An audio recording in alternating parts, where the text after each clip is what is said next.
Hello everyone, welcome back to another part of Apologies. This is Ace Attorney. I believe this is the final part of on Turnabout Corner. So let's see what went down at the night of the crime. Let's begin. That night I went to ask Dr. Martix for the chart. I had no intention of ever letting that chart fall into the Kentucky family's hands. But Dr. Martix didn't understand. For some reason he thought the Kentuckys had sent me. So I gave up and went home. All I did was talk to him. We want to perceive this.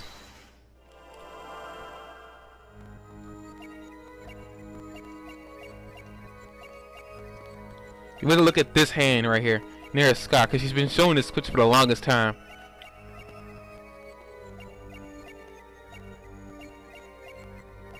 Perceive this. Confirm.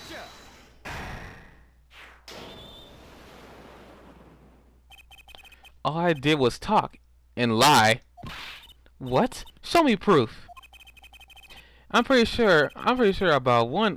I'm pretty sure about this one. I'm thinking I'm getting the hang of this. A little slip in confidence and they give it all away. The proof is you, Miss Teela. All I do is talk to him, you claim. Yet you can't hide your own nervous twitch when you say those words. My twitch? What are you talking about? You have a habit of scratching the area of your neck around the edge of your scarf. What? What was that? What was that? The heck? I'm sorry about that. Something happened outside, and I'm trying to figure what the heck was. This is working better than I hoped. Her unconscious actions tell the truth she won't say. Habits and lies. 2 dots. Connect the dots and find the truth. Don't look at me like that. I told you the truth. The truth. It seems that when you recall what really happened in the office, you can't keep your hands off your neck, can you? It seems that nervous habits are unconscious reactions that manifest when someone is trying to hide something. You can't hide behind your scarf, Miss Teela. Something happened between you and the victim in the Martha's Clinic office. And I got proof that shows exactly what happened. But you guys remember, this one was this particular lamp was on the floor. What's that? You're touching your scarf again. There's something unusual about this lamp. The bulb is broken, and there's a red splotch on the cord. Eh? Seeing how you hide your neck, I think I can come up with a plausible explanation for the lamp's state. Well, spit it out. This talking in circles nonsense is killing me. Very well. The answer is very simple. Miss Aaliyah Teela, please remove your scarf.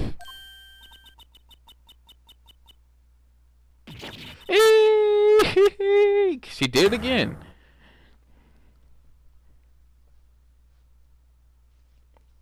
I would say that her reactions isn't the best, really, but whatever. This is a trial to determine what happened in that park. Yet we seem to have drifted off target. We'll find out soon enough if we're drifting. As soon as the witness removes her scarf. I won't do it. This is insane. I'm an unrelated third party. You can't order me to remove my clothing. Miss Teela, I'm afraid you've forgotten what has already been proven. What? You're hardly unrelated. Please remove your scarf. No! No!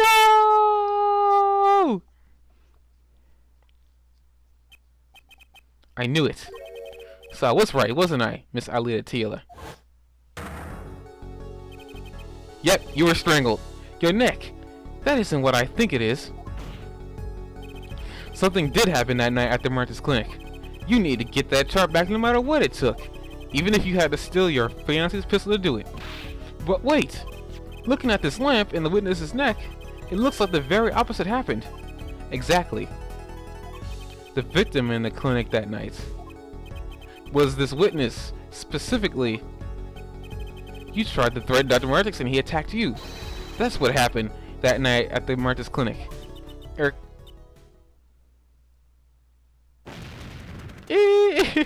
Oh god. I'm not even trying to do that anymore, really. It's too tiring to do that kind of freaking scream. It really is. But yeah, we proved that she was in there and she was strangled. Will someone please tell me what really happened? I told you the truth already. I went to the clinic that night to warn Dr. Martix. That gangster knows everything. He's coming for you. Looks like my clinic's seen his last patient. We had to get rid of that chart. Quick, open your safe. Give it to me. So you can save your own skin? What? I know what you're up to. One in with the family. And if they see that chart, you're finished. Leaving me holding this short straw. But if I'm going down, I want some company. You. What happened next? He jumped at me, knocked me to the floor. Then he took that cord. Yep, he tried strangling you. Palomarchus was serious, deadly serious. He really tried to strangle me. I must have blacked out.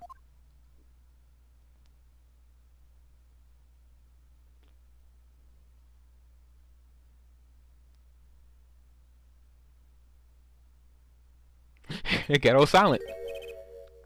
So, you were the victim. And the red splotch on the cord was your lipstick. I didn't want to remember that night. That's why I didn't bring it up. There, are you happy now? Eh? I was out cold, almost killed. And you claimed then I snuck in that noodle stand. But how could I? I didn't claim anything. Ah! His expression. Oh well. Well, one thing is clear. We know what really happened at Martha's clinic. And it would seem that our victim was not entirely without blame himself. I'm sorry. I get so nervous just thinking about it. Thinking of it, it's hard to breathe. I've told you everything. Can I go home now? You bear some responsibility for events that day, true. Yet, if you were also a victim, this court would owe you some sympathy. Well, Mr. Justice? I believe this clears up the remaining questions for Miss Taylor. When did this happen? Suddenly, everyone's sympathizing with her. I don't know what to think anymore, Apollo. I mean, is that it? Do we know anything? Do we know everything we need to know about Miss Taylor? Very well. This finishes the cross-examination of this. Really, Gavin? Why are you objecting this? I mean, you won, didn't you? Not so fast. This party's just getting started. Now we rock. Oh boy. What? Those spikes on your head are softer than they look. Or do you not have the stomach to go all the way? Prosecutor Gavin? Palmeratis choked Alita Tiala. She fell unconscious. But what happened next? He's right. There's more we don't know. But she was choked hard enough to leave that mark. She would have been out for a while. Even still, what if it was her in that noodle stand? Alita Taylor, half dead, Dr. Martin's pulling that stand, and a bullet fired from inside the noodle stand. What if it's all true? We might have already figured out what truly happened that night. Miss Alita Taylor, as you can see, we're not through with you just yet. You really want to blame me for this murder, don't you? You too, Prosecutor Gavin. Me? Fräulein, I only wish to know the truth. Well, let's go back over what we've learned up to now. On the day of the murder, Walkie saw his checkup reports, from which he learned about the bullet still inside of him. So he took a pistol from the family stash, with the intent to give Dr. Marcus some of his own medicine. Miss Taylor heard about this from Walkie, so she went to Dr. Marcus' clinic ahead of him, in order to get rid of the chart with her signature. But then, something happened. Sounds like you figured it all out. But remember, I was the victim. I was out cold. But what about Dr. Maractix? That does seems to be the problem. He had just strangled Alita Tiala. Perhaps he fought to death. What did he do after his crime? I was just knocked out, not dead. For the state of his clinic and the scene in the park, I think it's clear what the good doctor did next. Well, her forehead? Care to guess? Well, Mr. Justice, what did Dr. Maractix do? Maybe he did think he killed Alita Taylor. Do I have evidence to show what he did next? Yes, we do. Oh, here it is, the noodle stand. As his next move, Dr. Maractix stole Guy Eldoon. Man, couldn't have a mistake here. Eldoon's noodle stand. What? Killing me disturbed him that much? So much he randomly stole a noodle stand? It wasn't so random. Remember all the bowls in the clinic's foyer? Bowls that belonged inside that stand. I think it's pretty obvious, don't you? That stand was at the clinic. However, the question is, why did he remove the bowls? Maybe because the stand was heavy, or he wanted to put something in the stand in their place. Ah! Wait, you don't mean... I do. Dr. Martis did replace those bowls with something. Your corpse, Miss Tiola. My corpse? Dr. Martis panicked. He thought he killed you. His next move will be to dispose of the body. That's crazy talk. You're all crazy. Then let's think about it logically. The doctor had a place to dispose of you in mind. But on his way there, who should he run into that defended Wakikitaki? I question your logic. What's this, Prosecutor Gavin? The park is at that end. Why would he head in that direction to begin with? That's right. He had no reason to go there. Oh, now I get it. It was a trick. That spoiled brat made him do it. He made the doctor steal the stand. Tell me, why would someone go to a dead end? Unless the park was his destination. What? Apparently the defense has an idea. Tell us where Dr. Martis was heading with that stand. Here, please show us on the diagram. To where exactly was the victim dragging that stand? The only place on the map he could drag it to. To here. There, that's a river! Yes, Your Honor. I scarcely need to explain why. A perfect place to dispose of a body. He was gonna throw me in that river? He didn't have many other options, Fräulein. I believe this clears up all their remaining questions. The victim pulling the stand and the defendant before him. And inside the stand, you, Miss Alita Tila. And then the denouement. What's the stickler? A panty-snatching Fame walks up.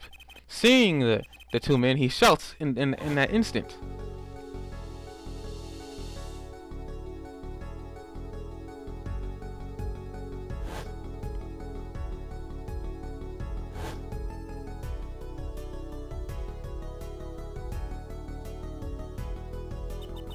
So, I shot him?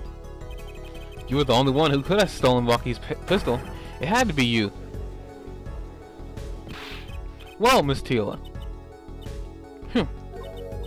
Nice work. You mean I'm right? I mean you've done a fine job dreaming up a story.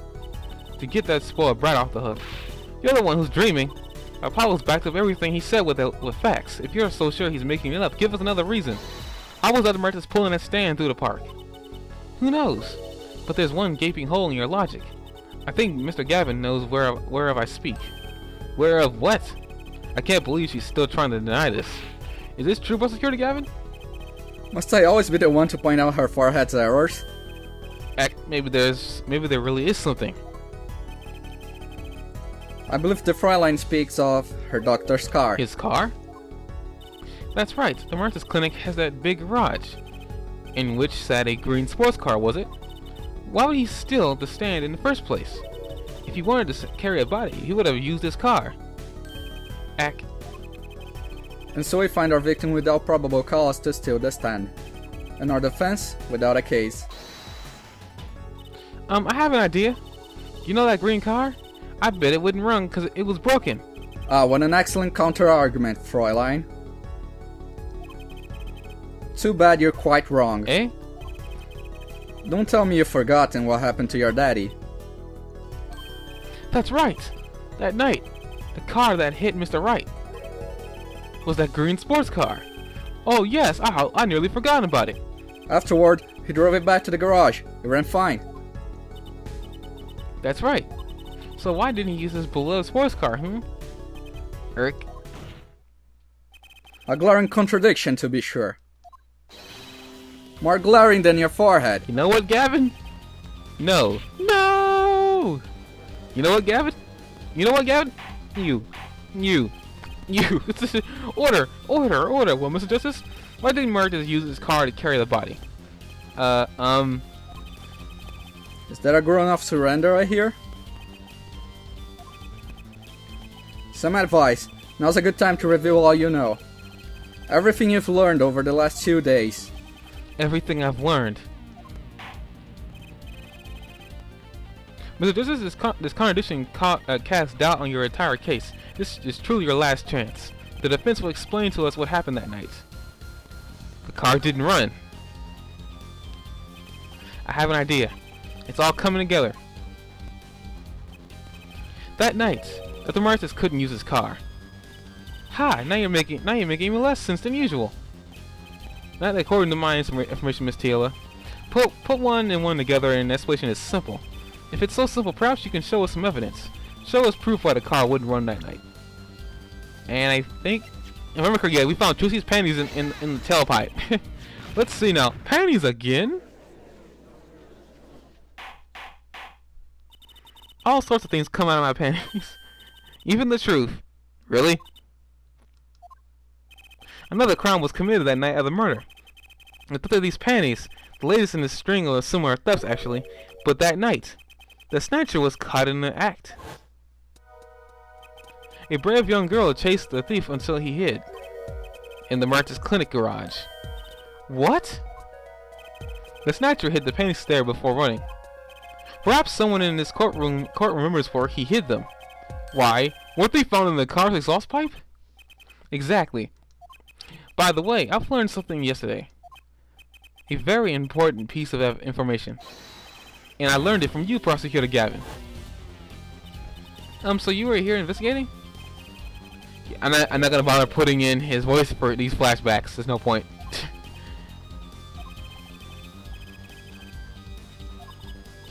Yep, we learned about the clog exhaust pipe from it. Pipe. I'm smoking a pipe. What is wrong with me? My, how interesting. Well, while Miss Teela and the doctor were struggling, the panty snatcher snuck into Martis' garage from that time until the time we found these. That car wouldn't start. What? That's why Dr. Martis had to use the noodle stand. Ooh, the next closest thing he could think of.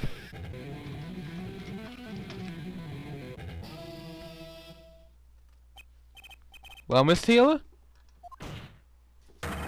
This wraps your doubts up quite nicely, I think. So it does. Where? Where am I? So dark, can't see, cramped. The pain, my throat's burning. What's your problem? You, Doc, I know what you did. Ah. Walkie? You lied to me, so you know what I'm gonna do? I'm gonna give you a taste of your own medicine, man. Well, wait, let me explain. Fine, I'll give you your last request. Listen, you're being tricked, but not how you think. It's not just me. No. He ruined everything. I have to stop him. Cease this at once, you two. That's how it went down. And Clavier Gavin snapping.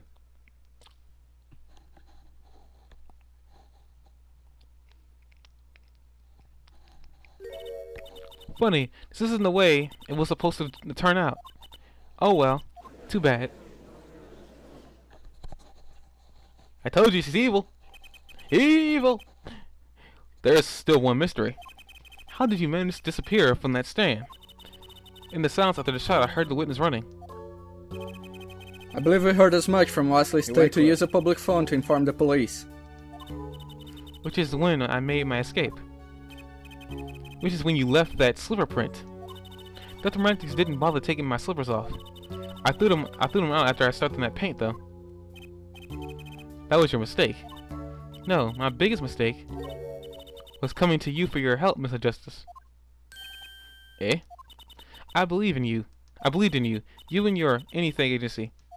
If anyone were to get Walkie declared guilty, it was you.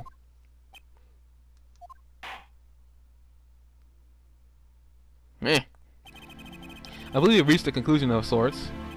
Prosecutor Gavin, how is Miss Alita Teela doing? She's confessed to everything. We're processing her arrest now. Prosecutor Gavin sure seems calm for someone who just lost. I think he already knew. He figured out she was a killer a while ago. Eh. He helped us during on the court after all. He lost, but I didn't exactly win either. Something the matter, her forehead? Looks like it's time to announce a verdict. Not guilty. I wonder how Walkie feels about this. Court is adjourned.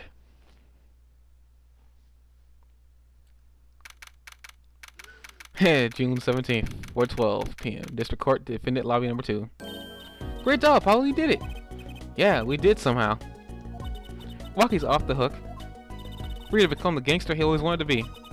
And he has you to think, hey, attorney man, you're gonna pay for what you did to my Alita, Holmes. Or to blame, I guess. You give my Alita back. Stupid pointy-head attorney with a death wish? Enough, Walkie. Oh, goodness gracious, it's him.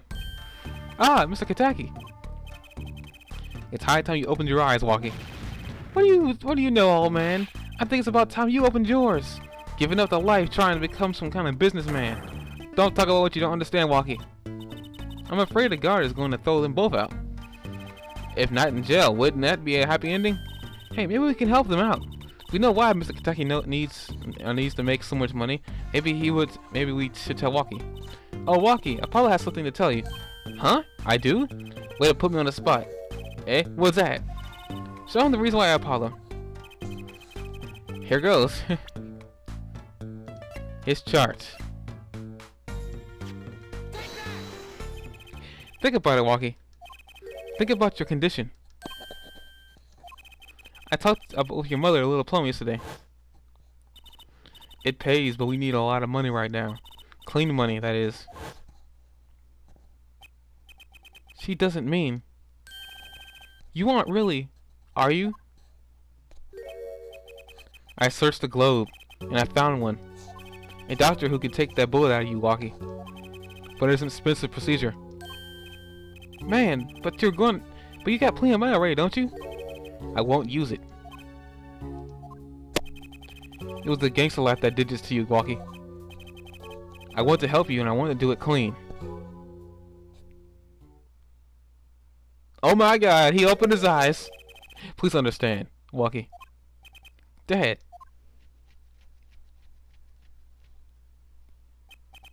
Man, I see how it is, old man. Always looking out for Walkie? Listen good, old man. One day, I'm gonna take you out. Then we'll see who's the real OG. You try to hide your business suit, I'll find you. Stupid old geezer. My, Walkie. No, it says it should be. Mr. Kataki? I liked him more with the puppy dog eyes. I'm glad that I met you. Not so good with words, but I know a professional job when I see one. Thank you. Who, me? I don't think. Someday, I'll bake you one of our latest, the Kentucky lime pie. He's opening a pie shop. So long. Yep. and he was gone. Well, let's head back, Apollo, to the right end of the agency. Hey, since when do I work at your agency? We make a good team. Don't just stand there. Let's get going. Huh? Why not? She did help me out. And there's a few questions that still need answering. Still need answers. Like this power of mine that she showed me. And my bracelet. If anyone can help me figure it out, it's her.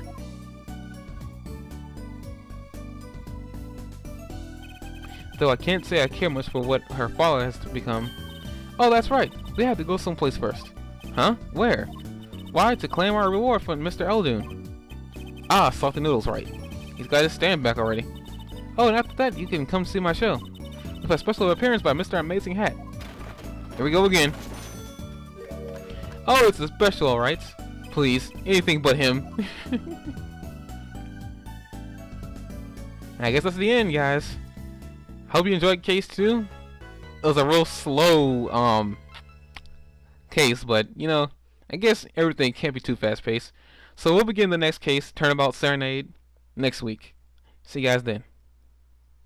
And comment, rate, and subscribe to keep up with these shenanigans, and also for the first parts of Turnabout Serenade. See you guys then. For real.